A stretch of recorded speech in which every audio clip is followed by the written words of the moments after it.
Começa agora o programa Bem Viver, uma prosa sobre saúde, bem-estar, comida e agroecologia. Produção Rádio Brasil de Fato.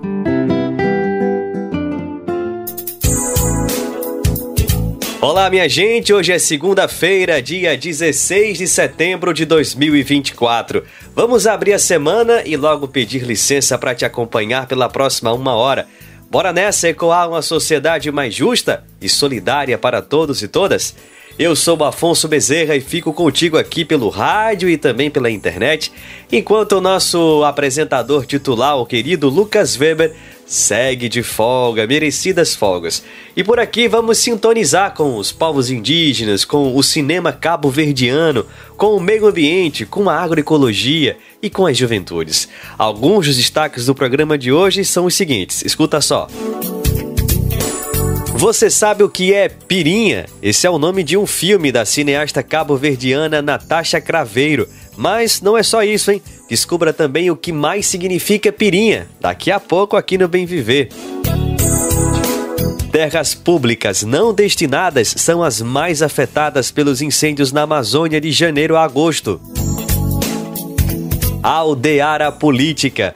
Vamos saber mais sobre a campanha indígena para as eleições municipais deste ano.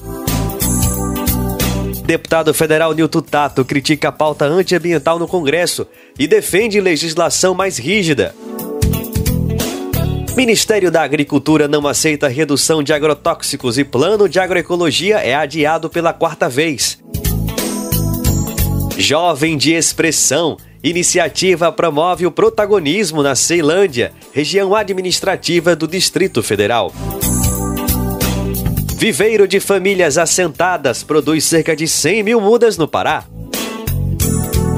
Tem essas e tem muito mais no Bem Viver, que tá só começando. Minha gente, o programa começa hoje com uma prosa que atravessa o Oceano Atlântico. O nosso querido Lucas Weber conversou com a cineasta cabo-verdiana Natasha Craveiro, que dirigiu o filme Pirinha. A gente confere essa prosa agora mesmo. E hoje o Bem Viver, gente, tá internacional, tá chique demais. A gente tem o prazer de conversar com a cineasta cabo-verdiana Natasha Craveiro, ela que tá participando agora da Mostra de Cinema Africano, que tá acontecendo aqui em São Paulo, depois também vai acontecer em Salvador, mas por enquanto nessa primeira perna, digamos assim, acontece entre os dias 11 e o dia 18 de setembro e logo depois vai para Salvador. Tem uma porção imensa de filmes que estão acontecendo, a gente convida todo mundo, convoca todo mundo a participar, prestigiar esses cinemas que acontecem no nosso continente vizinho ali, atravessando o Atlântico. Mas antes de falar da programação, a gente quer cumprimentar, tem um prazer imenso de receber a Natasha aqui no programa. Então, Natasha, muito obrigado pela tua disponibilidade, vai ser uma honra conversar contigo, trocar algumas figurinhas, a gente está muito feliz de ter aqui você no nosso programa, viu? Obrigada eu pelo convite e a honra é toda minha estar cá para falar sobre o cinema cabo-verdiano. Maravilha. A Natasha que tá, aquela diretora, roteirista do filme Pirinha, o filme está participando da mostra, ele vai ser exibido na terça-feira, dia 17, às 3 horas da tarde. A Natasha vai estar, lá no Cine Sesc, que fica na Rua Augusta, número 2075, também prestigiando todo esse festival. A gente vai falar um pouquinho sobre o filme, mas antes eu queria conversar um pouquinho contigo, Natasha, sobre essa tua relação com o Brasil. Brasil e Cabo Verde, de alguma maneira, são países vizinhos, seja pela nossa história ou até por uma questão de proximidade. A gente pode dizer que Cabo Verde é o país do continente africano mais próximo do Brasil, porque é uma ilha, um arquipélago, melhor dizendo, na costa leste. Então, se a gente for para a África, o primeiro país que a gente vai encontrar vai ser justamente o Cabo Verde. Natasha, tu já veio para o Brasil antes? Não, vai ser a minha primeira vez no Brasil. Apesar de acompanhar muito o que acontece no Brasil, apesar de desde criança crescer ouvindo a música brasileira, minha mãe ouvia muito Caetano, Maria Bethânia, Gilberto, Milton, Chico Buarque e vários outros. Eu cresci ouvindo a música brasileira. Apesar disso e apesar de que em Cabo Verde, eu não sei se sabe, mas há um consumo enorme das telenovelas brasileiras. Eu nasci também na Ilha de São Vicente, onde há o maior carnaval de Cabo Verde. Daí que há muita coisa que me aproxima do Brasil, mas sem nunca ter lá estado. A própria Cesária Évora cantou uma canção que ela diz que São Vicente é um brasileiro. São Vicente é um brasileiro ponto pequeno, dizia ela. Portanto, nós sabemos muito o que se passa no Brasil. Podemos não ter visitado nunca, mas temos sempre muita informação do Brasil em Cabo Verde. Sim, que bonito. A gente fica muito feliz de saber que, pelo menos do lado de lá, né, do lado de vocês, digamos assim, tem essa inspiração. Eu acho que a gente precisa fazer uma autocrítica aqui, nós brasileiros, que muitas pessoas nem sabem que Cabo Verde também é um país que fala português, embora, né, digamos que o idioma principal, mais falado, seja o crioulo. Inclusive o filme Pirinha é falado em crioulo, que tem muita semelhança com o português, mas é algo próprio, né? Eu acho que, de repente, tu poderia adiantar um pouquinho pra gente, então até a Natasha falar um pouquinho do crioulo, porque ele tem sim bastante semelhança com o português, mas é um idioma muito próprio. Isso é algo muito bonito, né? Porque aqui no Brasil a gente fala só um idioma, é um país continental gigante, mas a gente só fala um idioma, que é bacana nesse sentido, mas ao mesmo tempo é o idioma do nosso colonizador, diferente de Cabo Verde, que tem, digamos, um idioma próprio, né? Que surgiu de dentro da população. Exato. Podemos dizer que é a nossa língua mãe, o crioulo. O cabo-verdiano, a nível de Cabo Verde, a língua oficial é o português. Então, administrativamente fala-se português. As escolas tu aprendes em português, escrever português, só podes falar dentro das aulas em português. Mas o cabo-verdiano vive em crioulo.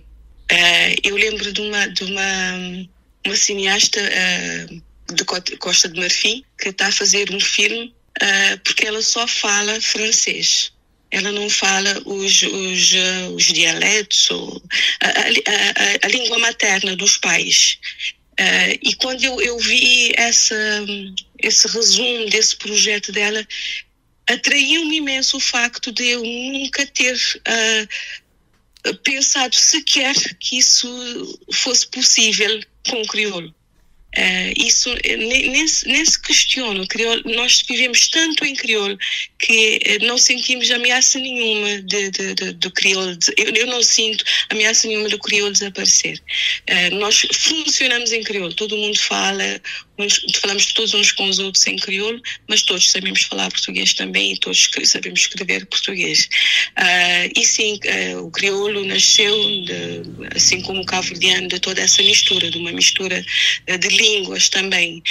A base do crioulo, na base dela existem muitas palavras que são muito próximas ao português, mas eu acredito que a língua em si está ligada com outras línguas africanas, que a base, aquela talvez gramatical, esteja mais ligada a outras línguas africanas, porque as palavras realmente há muita semelhança, mas o português, quando vem a Cabo Verde, tu falas em crioulo com ele não percebe nada.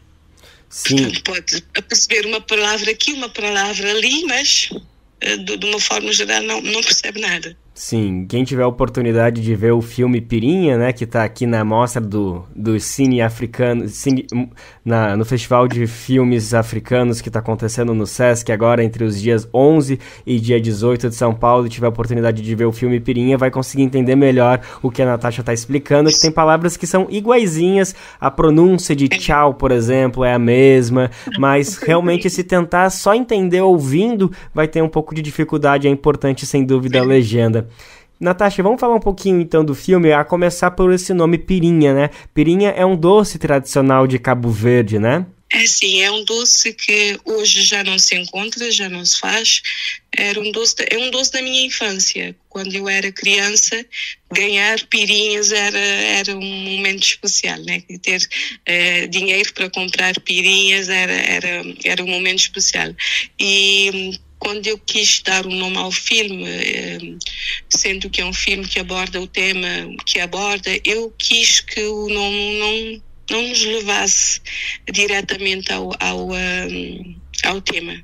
Eu quis que o nome do filme fosse algo que nos remetesse à infância, aquela infância normal, aquela infância, aquela coisa inocente, pura, Então, eu não, da minha infância, eu não encontrei nada que levasse tanto para aquele lado que uma pirinha. A inocência de uma criança, que a sua felicidade está em receber uma pirinha ao fim da semana. Sim, aqui no Brasil a gente falaria talvez jujuba, tem outros doces que também são muito típicos, a gente também tem essa memória. Inclusive eu quero falar um pouco sobre isso, sobre as ligações que o filme traz sobre o nosso passado aqui no Brasil. Tem muitas ligações, embora sejam países distintos, que não tem uma ligação hoje tão forte, embora tenha no passado uma ancestralidade que ela dialoga diretamente.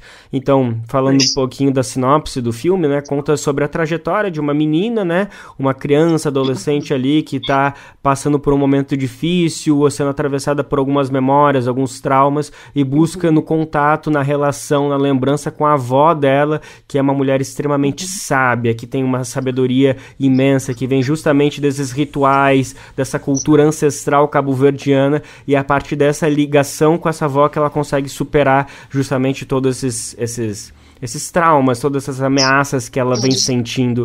Natasha, isso também é um pouco de uma inspiração que você sentiu, que você teve na sua infância também? É algo que é um pouco autobiográfico nesse sentido? Sem dúvida, sem dúvida.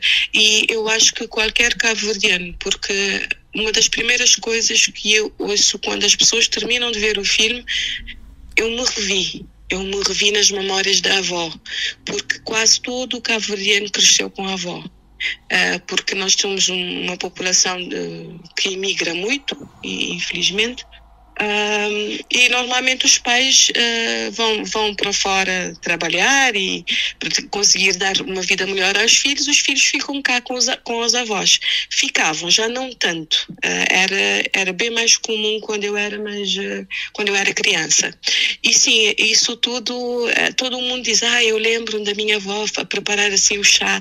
Eu lembro da minha avó assim a ferver o eucalipto quando eu ficava doente. Quer dizer, todo mundo se relaciona, todo o cabo-verdiano se relaciona muito com pirinha nesse aspecto. Nossa, que bonito. Eu fiquei um pouco imaginando o quanto era de fato uma memória coletiva, uma memória de um país, ou quanto era de algo próprio da sua realidade, da sua região, porque, como eu estava comentando, no Brasil a gente também tem muito desse culto de saber que a sabedoria vem dos avós, né, dos nossos antepassados, embora não seja tão respeitado quanto deveria, não é tão legitimado, é sempre colocado como uma medicina informal, uma medicina à parte, né? Sempre existe essa tentativa de descredibilizar todo esse conhecimento. Isso também acontece em Cabo Verde? Também existe essa luta por legitimar esse conhecimento sagrado, Natasha?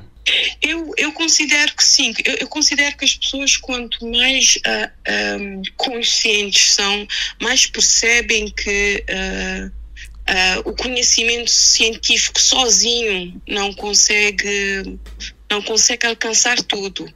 Então que temos que realmente dar ouvidos a esse outro conhecimento que as nossas avós tinham, que os mais velhos têm, e perceber que as duas coisas juntas têm muito mais valor do que uma só isoladamente.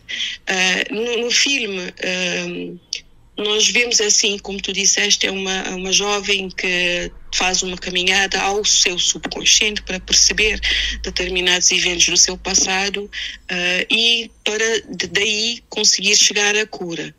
E há elementos durante o filme que tu percebes que há uma presença de uma psicóloga. Essa psicóloga traz um outro tipo de conhecimento, mas essa jovem não se fica apenas pelo conhecimento da psicóloga. Ela vai ao conhecimento da avó também. Quer dizer, há que haver um equilíbrio entre essas duas coisas. Uma não anula a outra. Então é preciso valorizar as duas. E eu acredito que cada vez mais as pessoas abrem os olhos, chegam a um determinado estado de consciência em que vão perceber que essa necessidade é urgente, para não se perder essa sabedoria ancestral que, pronto, corre o risco de desaparecer com o desaparecimento das avós, dos mais velhos, etc. Sem dúvida alguma. A gente compartilha muito também desse teu pedido, dessa tua clemência, assim, por ter esse olhar com equilíbrio, de saber valorizar todos esses conhecimentos sem querer negar nada. Não é negar a medicina, a tecnologia, mas é saber dar o devida importância para cada uma dessas coisas. A gente está falando então com a cineasta Natasha Craveiro, ela que é de Cabo Verde e está vindo pela primeira vez no Brasil a convite da Mostra de Cinema Africano que está acontecendo desde o dia 11, se estende até o dia 18 aqui em São Paulo, depois vai para Salvador também passar uma temporada com um monte de filmes incríveis que conseguem dialogar tanto sobre o continente africano e ao mesmo tempo também fazendo essa ponte aqui com o Brasil. A Natasha, que além de cineasta, ela também é socióloga, ela vem da cidade de Mindelo, que fica na ilha de São Francisco, né? Cabo Verde é uma... São Vicente. Ainda São Vicente. Exato. Sim, porque Cabo Verde é um arquipélago, né? São diversas ilhas. São 10 ilhas. 10 ilhas. 9 habitadas. 9 habitadas, pronto. E você também é membro da NUNAC, né? Que é o Núcleo Nacional de Cinema Cabo-Verdiano, Natasha. É verdade, sim. Eu sou membro da NUNAC, que é um núcleo que surgiu na sequência da aprovação da primeira lei do cinema de Cabo Verde, isso há 3 anos atrás. A lei previa a existência desse núcleo que depois ia trabalhar no sentido de constituir um instituto de cinema e etc. Mas ainda estamos nesse processo e, em certa medida, eu sinto que o processo está meio parado neste momento, que não desenrola, nada de novo acontece, mas existe sempre a esperança de que as coisas vão melhorar e vão acontecer. Natasha, como você estava comentando, é a primeira vez que você vem para o Brasil, eu queria te ouvir um pouquinho quais são as expectativas. De alguma maneira, quando você fez esse filme Pirinha, você tinha tinha algum desejo, alguma intenção que ele chegasse ao Brasil, que ele pudesse ser visto pelo público brasileiro, que pudesse ter uma identificação? Isso de alguma maneira rondou as tuas expectativas durante esse processo de produção e filmagem, finalização do filme? Olha, eu não pensei em nada disso quando estava a preparar o filme. Na verdade, não. Eu só queria fazer o filme. Era algo que já estava a trabalhar há 5 anos na escrita e queria realmente concretizar, né? Eu queria realmente tirar a ideia do papel e colocá-la na terra. Mas eu não pensei nesses detalhes dos festivais fora de Cabo Verde. É claro que depois, quando eu vi o filme pronto, quando eu sentia que era um filme que podia falar a qualquer ser humano. O tema é um tema universal, é transversal a nós todos. Eu sinto que são preocupações que todo ser humano tem, são momentos que todo ser humano passa, cada um da sua forma, cada um com um mal específico, digamos assim, mal entre aspas, mas nós todos passamos por esses momentos de dúvida, de introspecção, de nos colocarmos contra a parede e nos encararmos a nós mesmos e pronto, questionarmos, fazermos as questões e eventualmente nós todos passamos por traumas e de alguma forma as traumas são maiores, outros menores, mas todos passamos por esse tipo de sentimentos e de situações. Eu acho que eu sempre senti que era uma coisa que era universal e que qualquer ser humano sentir-se tocado vendo esse filme.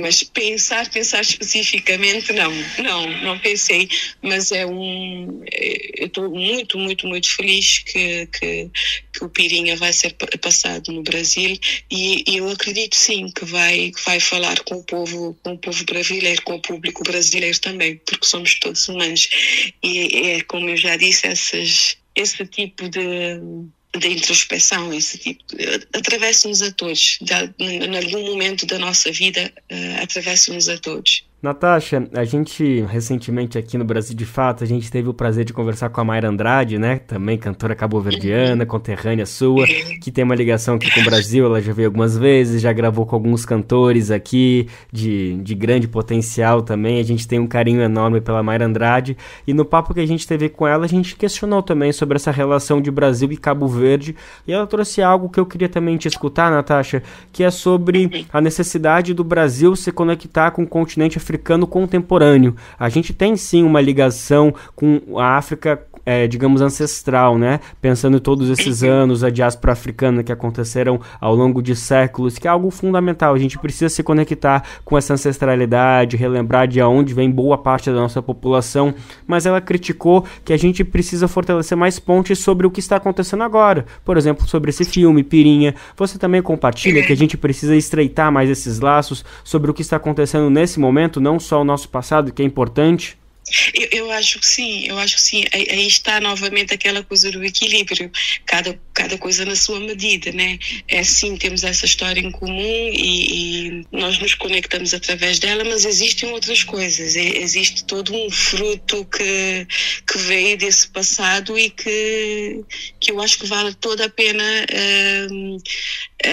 fazermos construirmos essas pontes. E eu acho que o que está-se a tentar fazer aqui com a mostra dos cinemas africanos é exatamente isso, e depois com o Encontro Audiovisual África-Brasil, é porque já temos, eu percebo alguma dinâmica na área da música, na área do teatro, eu já percebo alguma coisa em relação ao Brasil, alguma conexão. Mas no cinema eu acho que podemos fazer melhor, sim, sem dúvida. E noutras áreas várias, eu penso que sim, que temos que construir essas pontes, sim. E é tudo nesse equilíbrio, né, do passado, o presente, há sempre coisas boas para partilharmos. Tá aí o nosso dever de casa, então já aproveitamos aqui para convocar todo mundo, toda a população de São Paulo, toda a população de Salvador, toda a população do Brasil que tiver a oportunidade de estar nessas duas cidades aí nos próximos dias, quando acontece o Festival de Cinema Africano, aí com preços acessíveis para todo mundo poder participar, para todo mundo poder prestigiar essas belas produções que acontecem no nosso continente vizinho, aqui atravessando o oceano. A gente já tem aí muita coisa que fala do nosso passado, fala da nossa ancestralidade, mas fala do nosso presente. Sim, a gente precisa justamente estreitar esses laços e tá aí um convite então para todo mundo ver o filme Pirinha, de Natasha Craveiro, ela que é uma cineasta cabo-verdiana e tá falando com a gente diretamente de Mindelo, na ilha de São Vicente, mas ela vai estar aqui sim quando o filme for exposto na terça-feira, dia 17, a partir das 3 horas da tarde no Cine Sesc, que fica na Rua Augusta, número 2075. Natasha, que gostoso foi esse papo, muito obrigado pela tua disponibilidade de conversar com a gente aqui do Brasil de Fato, viu? Obrigada eu pelo convite, foi uma honra, foi um prazer falar contigo. É isso, meu povo, Brasil e Cabo Verde estão muito mais ligados do que apenas na língua portuguesa. Como ouvimos na conversa, nós temos aproximações na música, no cinema, na televisão, isso sem falar nas religiões, nas tradições, na literatura, na culinária, na educação, e muitas outras áreas possíveis. Que esse laço permaneça forte para sempre. Programa Bem Viver, sua edição diária sobre saúde, bem-estar, comida e agroecologia. Agora vamos trazer mais uma atualização sobre a recente onda de queimadas no território amazônico. O IPAM, o Instituto de Pesquisa Ambiental da Amazônia, aponta um perfil específico das áreas mais afetadas pelo fogo. São as chamadas terras públicas não destinadas, ou seja, territórios de propriedade do governo federal ou estadual em que ainda não houve uma definição do seu uso. Para que essa terra vai servir? Essas áreas poderiam ser unidades de conservação ou assentamentos, entre outras definições. O levantamento considerou os casos entre janeiro e agosto deste ano.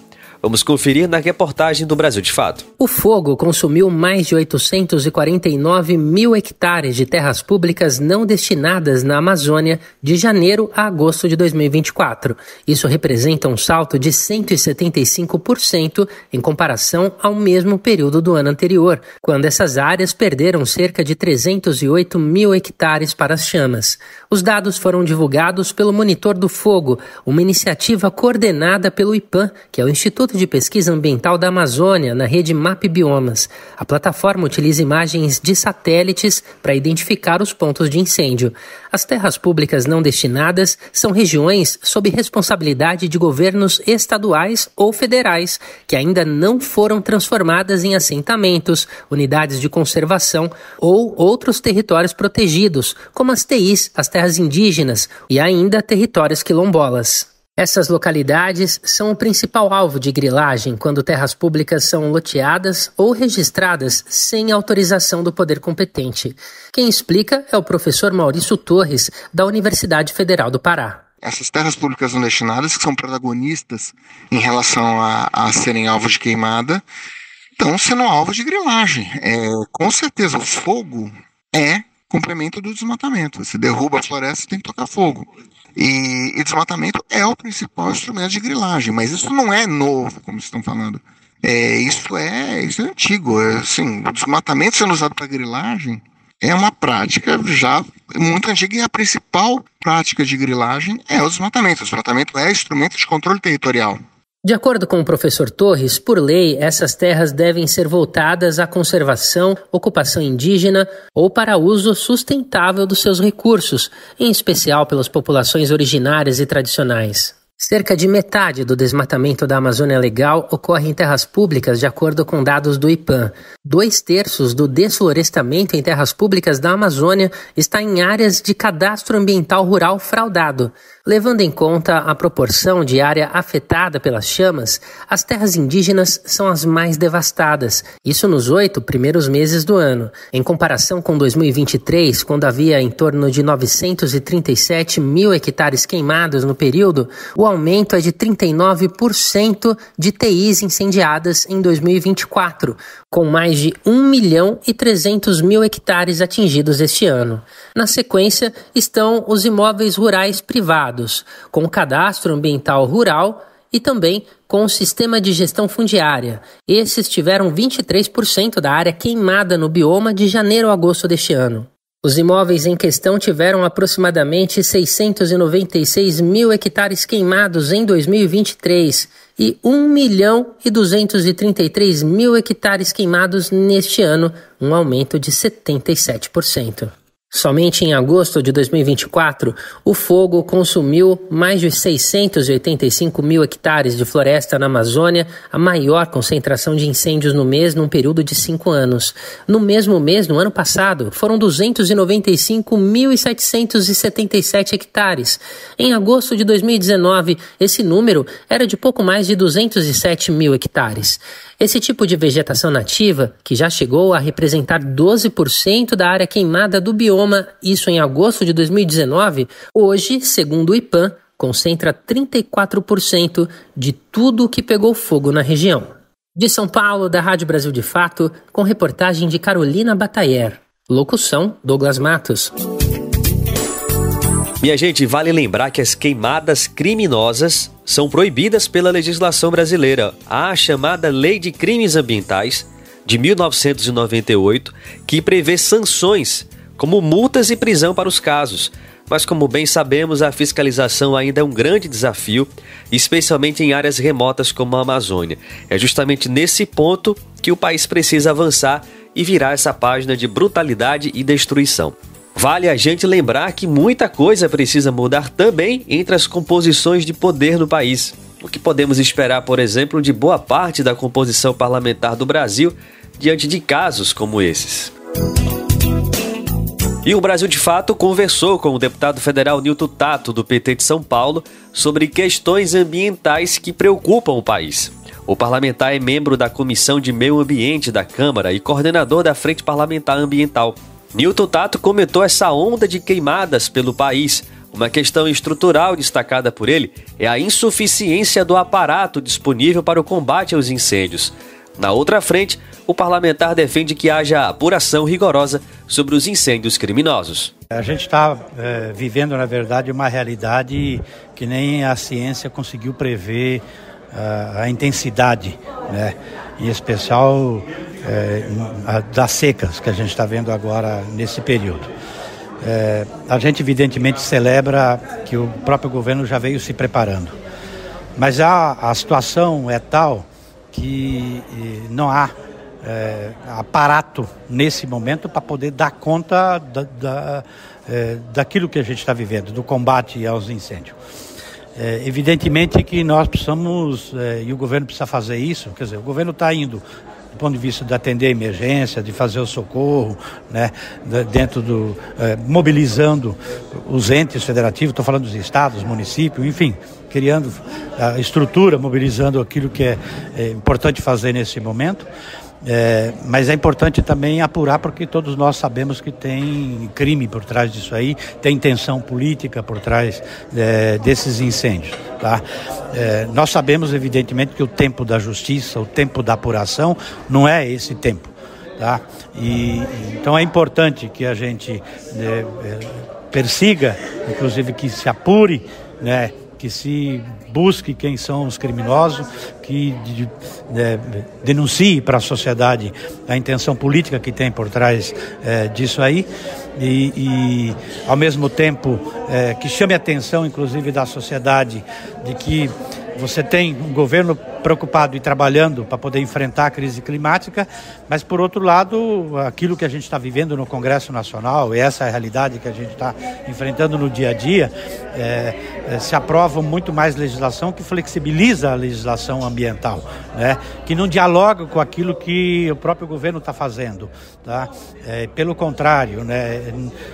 A gente não consegue fazer avançar. Então, é um momento em que o arcabouço legal, estou falando da legislação, precisa ser mais rígida, chamar a responsabilidade principalmente dos proprietários, tá? Dos proprietários, porque de certa forma não está cumprindo com a função social, ambiental da propriedade quando deixa ou provoca, né, ou deixa incendiar, tacar fogo quando é proibido. Então nós precisamos também ter mobilização por parte da sociedade para a gente aprimorar a legislação, ter legislação mais rígida com relação a isso, tá? E ao mesmo tempo estancar esse processo de retrocesso ambiental do ponto de vista da legislação. Em São Paulo, o estado de origem do deputado Nilton Tato, foram mais de 6.000 focos de incêndios neste ano de 2024. A situação levou a capital a ter uma das piores qualidades do ar em todo o mundo, por 5 dias consecutivos, inclusive. Tato falou sobre responsabilidades e criticou a postura do governador Tarcísio de Freitas, do Republicanos. A primeira, as pessoas entenderem que o governo federal, do ponto de vista do cuidado contra incêndio, queimadas, o governo federal ele tem a responsabilidade direta em áreas públicas federais. As áreas privadas e as áreas públicas estaduais são de responsabilidade dos estados. Então, aquilo que a gente assistiu desses incêndios, das queimadas que a gente está vendo no estado de São Paulo, o maior responsável é o governo do estado. E é importante a gente denunciar, porque ato contínuo, depois daquele conjunto de incêndios, né, da sexta para sábado, né, lembra aquela quantidade? Uhum.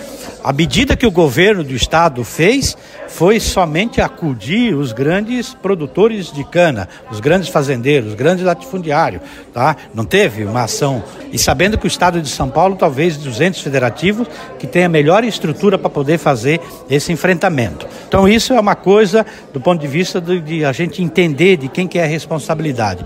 A outra coisa é essa coisa que a gente tem como política do governo do estado de São Paulo, que de certa forma desmontou todas as áreas que são importantes do ponto de vista estratégico. Aquilo que aconteceu no âmbito federal com o governo Bolsonaro, que desmontou todo o Sistema Nacional de Meio Ambiente, a capacidade do poder público reagir, né, para esses momentos que a gente está vivendo, no estado de São Paulo vem acontecendo esse desmonte, essa desestruturação, e não está remontando não está vendo a situação, a crise climática, sabendo que isso aqui vai ser cada vez mais frequente e com mais intensidade. Então, chamar atenção para isso.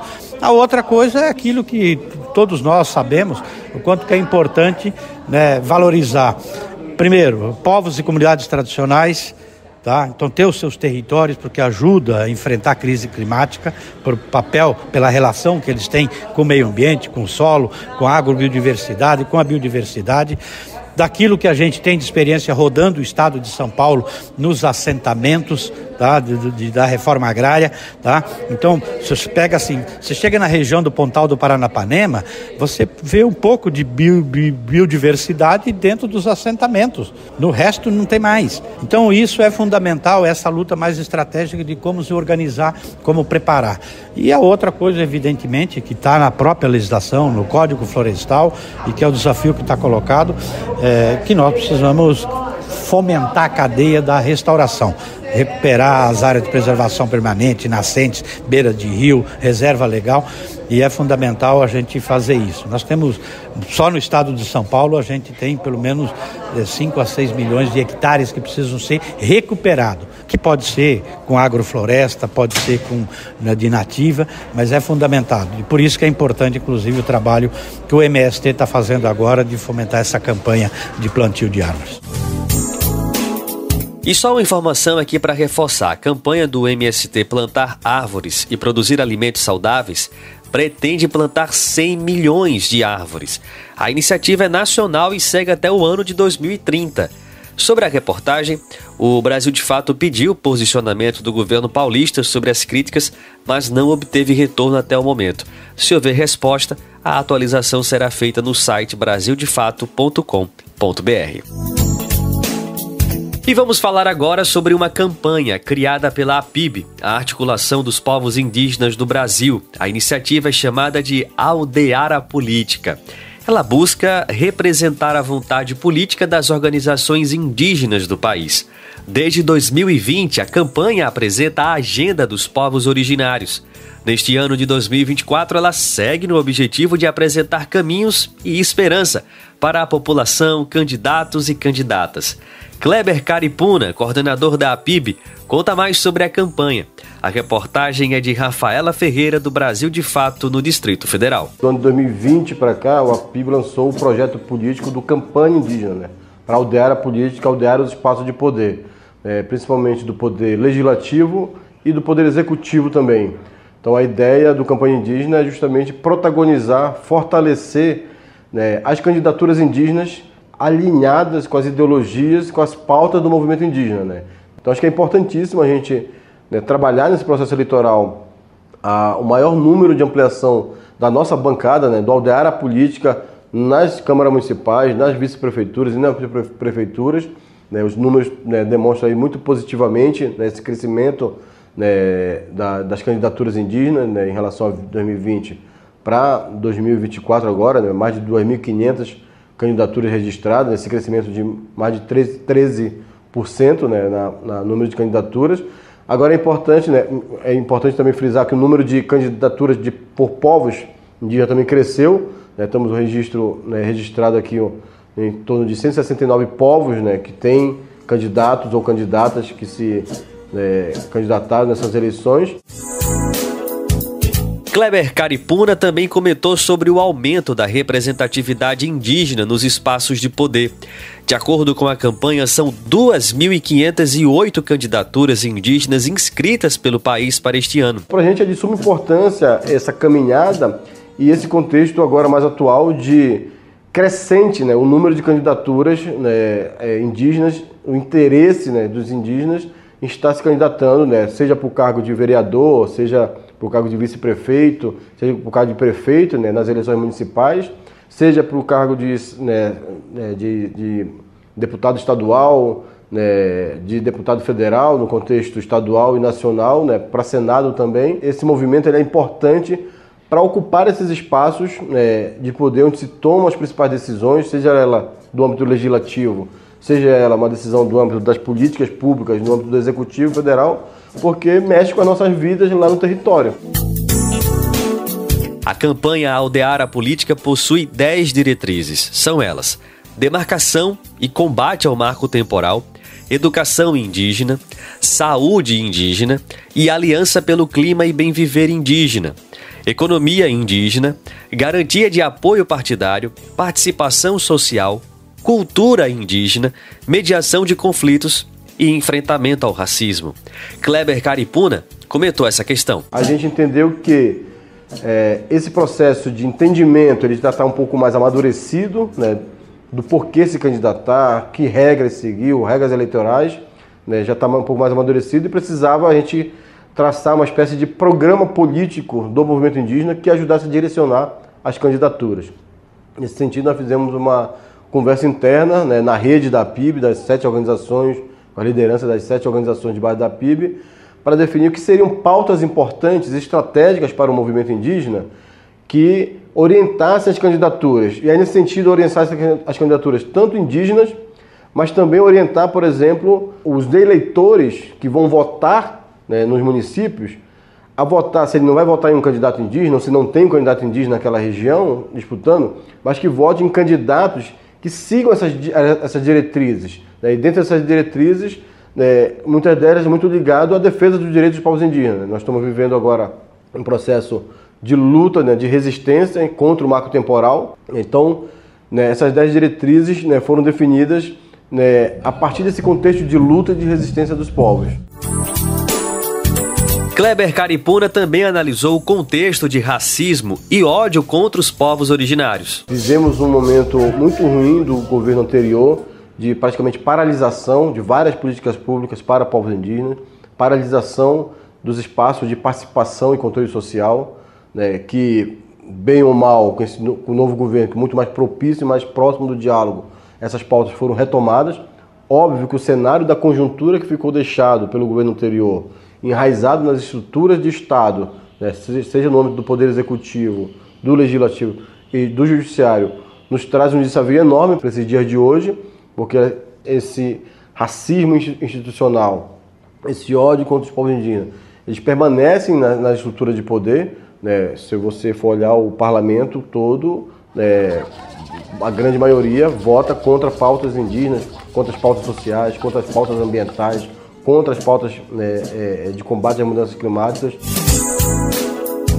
A atuação da campanha neste ano serve também como apoio para a atuação em 2026, de acordo com Kleber Caripuna. As eleições municipais são um processo de crescimento, de avanço político para as eleições nacionais.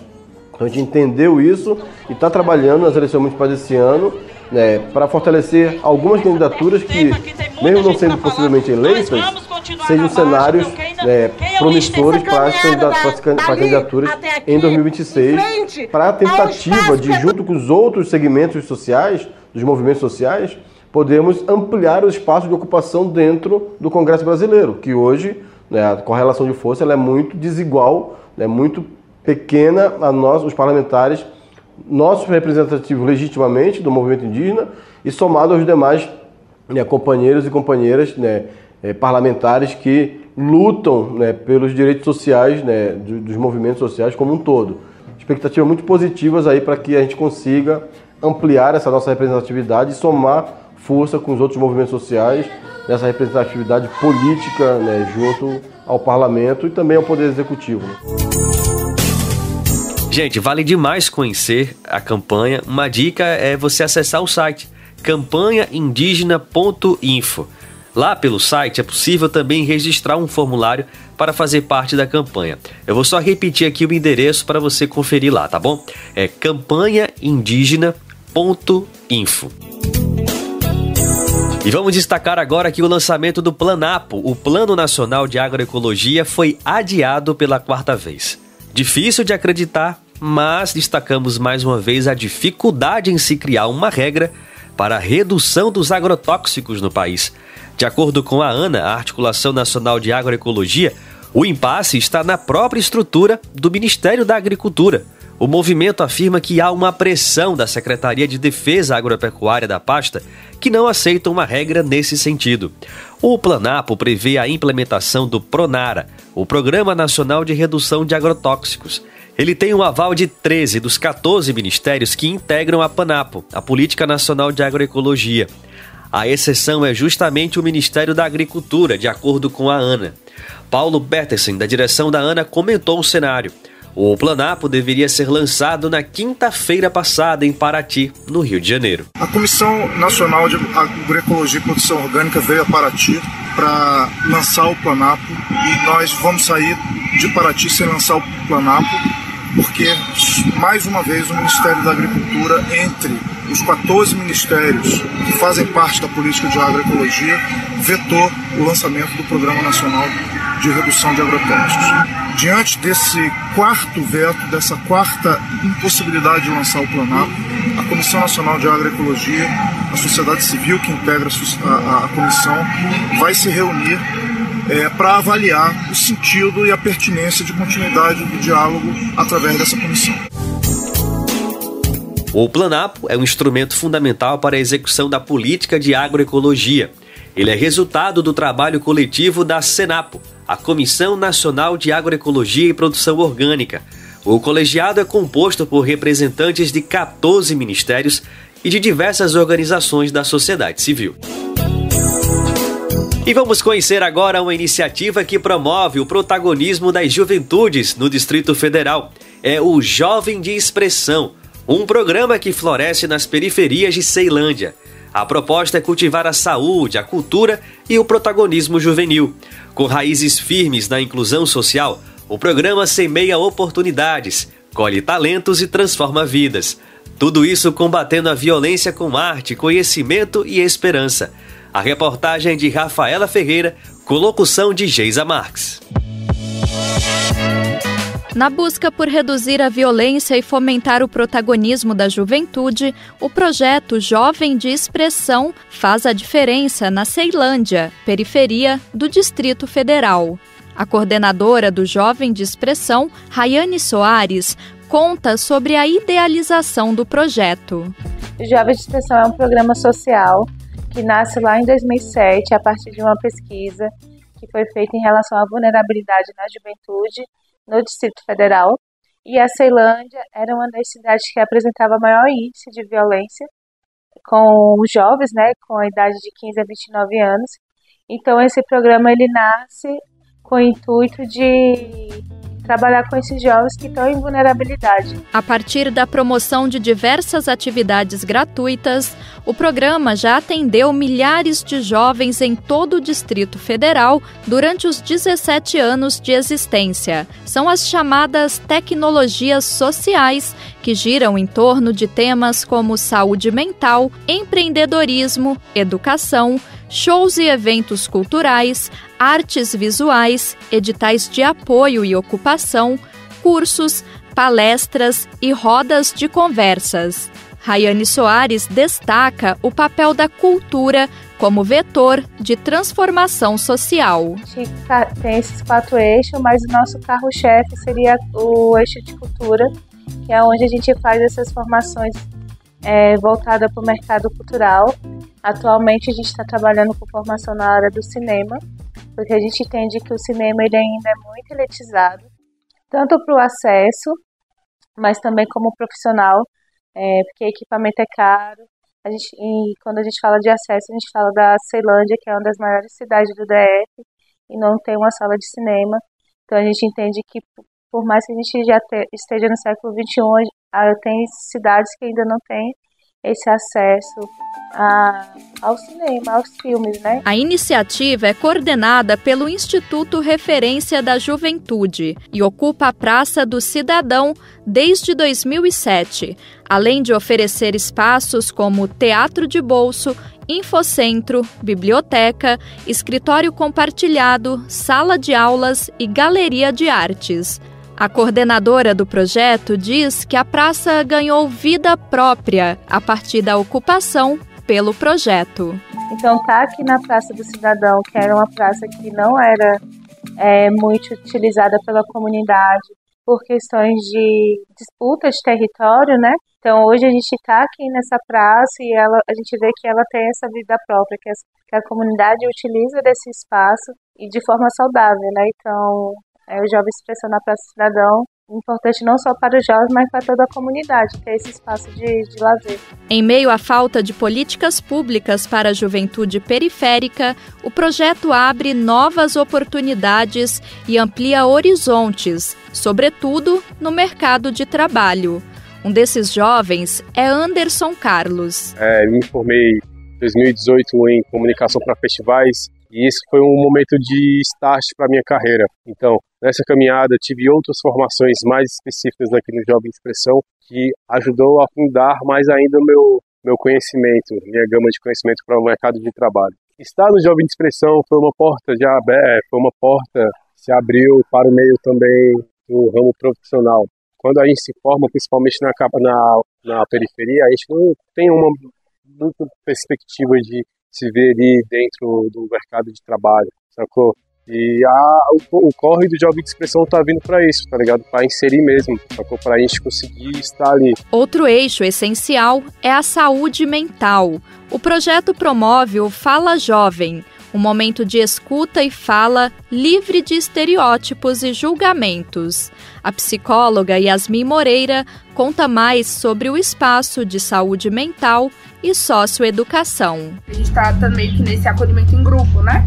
Que a gente trabalha a partir de um lugar de entender de trazer coisas do cotidiano, conversar sobre coisas do cotidiano que afetam a gente, né? Entendendo que às vezes o outro pode ter uma resposta para aquilo que eu passei, porque ele já passou, mas não desfavorecendo, não, né, diminuindo a subjetividade de cada um. Mas é um momento onde a gente tem essa troca, né? De cada vez mais, eu digo que o Fala Jovem e as oficinas do jovem em si, mas eles são um momento onde a gente trabalha muito essa questão do senso de comunidade, sabe? Essa participação dentro do processo, né? Esse lugar do território. Então, esse fortalecimento, e eu chamo o Fala Jovem meio que um respiro de saúde mental no cotidiano dessa galera, que às vezes não tem tempo de conversar e nem pensar sobre saúde mental. É garantia de direitos, a gente tá aqui pra isso. Da Rádio Brasil de Fato, com reportagem de Rafaela Ferreira em Brasília, locução Geisa Marques.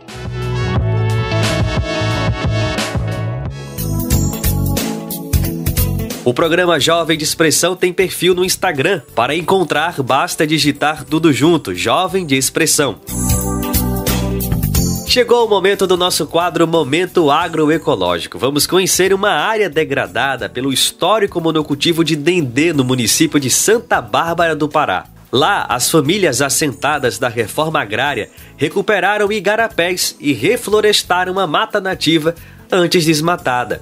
As famílias produzem cerca de 100 mil mudas nativas da Amazônia sem uso de agrotóxicos.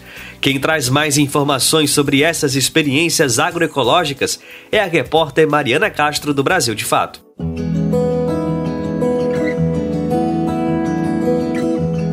Momento Agroecológico.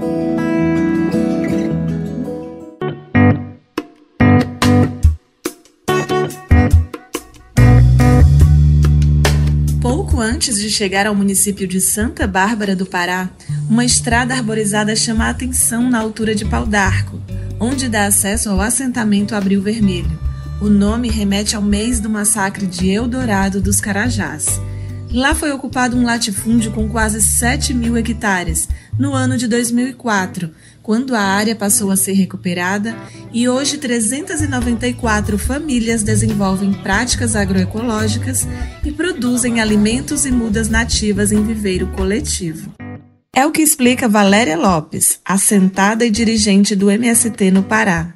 A gente vem desenvolvendo práticas agroecológicas, né, no campo da produção de alimentos sustentáveis, de forma sustentável, de forma livre de agrotóxicos, né, e numa área que historicamente é uma área de degradação ambiental, né, provocada pela empresa de plantio de dendê, que aqui era uma área de monocultivo de dendê, e junto com o monocultivo, vários crimes ambientais e desastres ambientais que aqui estão inseridos. Então, com a chegada do assentamento, né, com a ocupação da terra, a gente foi desenvolvendo outras práticas de agricultura que levam em consideração o cuidado com o meio ambiente, né, recuperação de nascentes, e com isso também a produção de alimentos. A experiência coletiva de viveiros é desenvolvida há 6 anos no assentamento e hoje compõe o Plano Nacional Plantar Árvores, Produzir Alimentos Saudáveis, do Movimento Sem Terra, que tem como meta plantar 100 milhões de árvores no país até 2030. No Abril Vermelho, cerca de 80 famílias já passaram por alguma etapa do processo do viveiro, que garante autossustento e renda para as famílias, com capacidade de produzir até 100 mil mudas por ano e projetos de ampliação para 2025. Como declara Antônio Maria, assentado e coordenador do viveiro. O nosso intuito do viveiro é produzir muda florestais e alimentares também, né? Como tipo açaí, o cupuaçu, cacau. E aí tem as madeiras de lei, a capô, que nós estamos produzindo já começando. E assim, para o reflorestamento. Aí tu faz o reflorestamento e ainda faz o teu autossustento. Esse é o nosso intuito. Toda sexta-feira é dia de mutirão coletivo, onde representantes de várias famílias se reúnem para o cuidado e produção de novas mudas. É um incentivo para as pessoas também plantar no seu lote, entendeu? Foi muito boa a iniciativa que nós tivemos, que foi feita, e aí eu me sinto muito honrado por isso. Veneno nenhum aqui, é todo 100% orgânico. 100% garantia, confiança mesmo. Entre as guardiãs e produtoras de mudas se destacam as mulheres, como é o caso de Raimunda Craveiro, uma das fundadoras do viveiro que hoje cultiva um dos lotes mais produtivos da região. Aqui só tinha dendê. A terra é bem produtiva, né? E nós chegamos aqui e começamos a plantar. De tudo um pouco. Da pupunha, né? O cacau, o açaí, andiroba, como você vê aqui. Aqui nós temos uma diversidade de plantações frutíferas, né? Porque a terra aqui ela era improdutiva quando chegamos. E hoje você vê, recuperamos o solo, recuperamos a natureza que não tinha mais os pássaros, os animais. Não tinha. Hoje você acorda de manhã com o cantar dos passarinhos, né? Porque eles voltaram a habitar aqui e não tinha mais, tinha ido embora. E eles trabalhavam muito com veneno. E nós, quanto movimento Sem Terra, quanto MST, nós bate contra o uso do veneno aqui. Nós não aceitamos. Na minha terra nunca foi colocado uma gota de veneno. A vida do viveiro para dentro do assentamento nos ajudou muito, porque nós tinha terra e não tinha as sementes para plantar, né? Então, com o viveiro, nós conseguimos. Como você vê hoje, de tudo aqui eu tenho um pouco, mas foi tudo que nós conseguimos no viveiro. O assentamento pretende implantar mais viveiros, ampliando a participação e a autossustentabilidade das famílias para a produção de alimentos saudáveis na região. Logo cedo tem que cuidar dos animais, né? E hoje eu tenho uma terra dessa aqui para mim plantar e colher, comer daquilo que eu quero. É gratificante demais. Só tenho a agradecer. Nós temos nossas feiras, que é da Reforma Agrária, que nós faz ela 2 vezes no ano, né? E nós também vende aí na Feira do Pau d'Arco. E também vende aqui na porta. As pessoas vêm comprar o feijão, o milho, a farinha, o açaí, a macaxeira. Tudo que a gente planta aqui, a gente vende, tanto aqui na porta como nas feiras. E é só felicidade, é só alegria. Do Pará para a Rádio Brasil de Fato, Mariana Castro.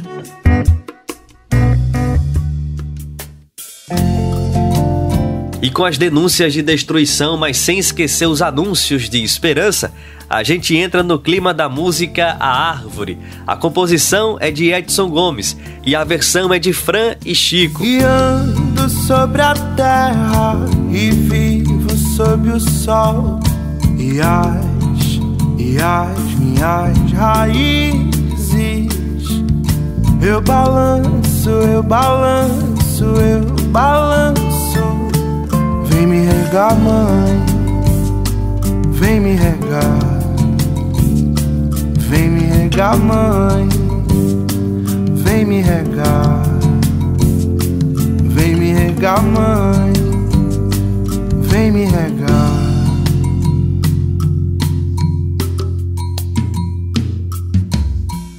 todo santo dia, pois todo dia é santo.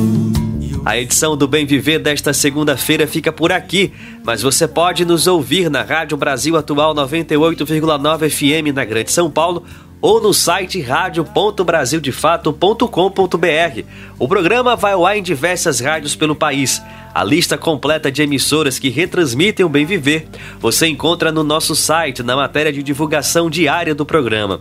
E eu aproveito aqui esse momento especial para agradecer a todo mundo, a todos esses veículos, por estarem com a gente nessa maravilhosa parceria. Lembrando que o Bem Viver também fica disponível como podcast no Spotify, no Deezer, iTunes e Google Podcasts. A apresentação do programa hoje foi comigo, Afonso Bezerra. O roteiro foi com Daniel Lamir. Edição e produção de Daniel Lamir e Douglas Matos. Trabalhos técnicos de Lua Gattinone, Adilson Oliveira e André Paroche. A coordenação de rádio e TV é de Monize Ravena. A diretora de programas de áudio é Camila Salmásio. A direção executiva é de Nina Fidelis. O apoio é da equipe de jornalismo do Brasil de Fato. Você ouviu o programa Bem Viver, uma prosa sobre saúde, bem-estar, comida e agroecologia. Produção Rádio Brasil de Fato.